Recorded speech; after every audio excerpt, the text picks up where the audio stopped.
সাম্য হত্যার ঘটনায় আবেগঘন বার্তা দিয়েছেন উপদেষ্টা আসিফ মাহমুদ। নিরাপত্তার অভাবে ছাত্রদল নেতা ও ঢাবি শিক্ষার্থী সাম্য দুঃখ প্রকাশ করেন তিনি। ফেসবুক পোস্টে লিখেছেন, আমরা দুঃখিত সাম্য, তোমাকে নিরাপত্তা দিতে পারিনি।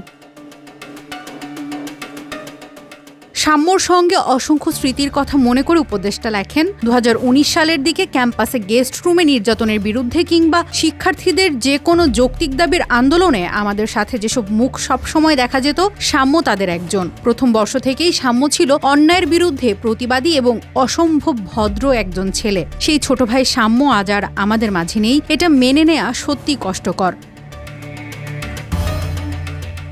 শাহরিয়ার আলম সাম্য কাণ্ডের ঘটনায় জড়িত সন্দেহে ইতোমধ্যে 3 জনকে গ্রেফতার করা হয়েছে জানিয়ে আসিফ মাহমুদ বলেন, হত্যাকারীদের অবশ্যই বিচারের আওতায় আনা হবে। কেবল ব্যক্তি নয়, সোহরাওয়ার্দী উদ্যান কেন্দ্রিক অপরাধ চক্র, মাদক চক্র এবং উদ্যানের অনিরাপদ পরিবেশও এ ধরনের কাণ্ডের জন্য সমানভাবে দায়ী বলে উল্লেখ করেন উপদেষ্টা আসিফ। সোহরাওয়ার্দী উদ্যানের নিরাপত্তাহীন অবস্থা নিয়ে তীব্র ক্ষোভ প্রকাশ করে তিনি লেখেন, এই উদ্যান হবার কথা ছিল স্বস্তির জায়গা, অথচ অবৈধ দোকান, মাদক ব্যবসা সহ নানা ধরনের অপরাধ চক্রের কারণে এটি দীর্ঘদিন যাবৎ আতঙ্কের স্থানে পরিণত হয়েছে। এই প্রেক্ষাপটে সংশ্লিষ্ট কর্তৃপক্ষের সঙ্গে ইতোমধ্যে যোগাযোগ করা হয়েছে বলেও জানান সাবেক ঢাবি শিক্ষার্থী আসিফ মাহমুদ। তিনি বলেন, ইতোমধ্যে ঢাবি প্রশাসন, গণপূর্ত মন্ত্রণালয়, ডিএমপি সহ সংশ্লিষ্ট কর্তৃপক্ষের সঙ্গে কথা বলেছি।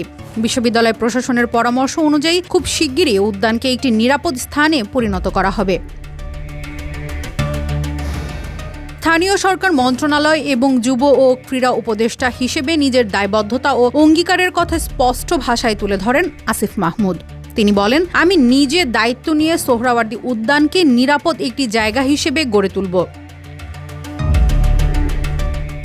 সাম্যকে হারানোর বেদনা প্রকাশ করে উপদেষ্টা আসিফ মাহমুদ লেখেন, আমরা দুঃখিত সাম্য, তোমাকে নিরাপত্তা দিতে পারিনি।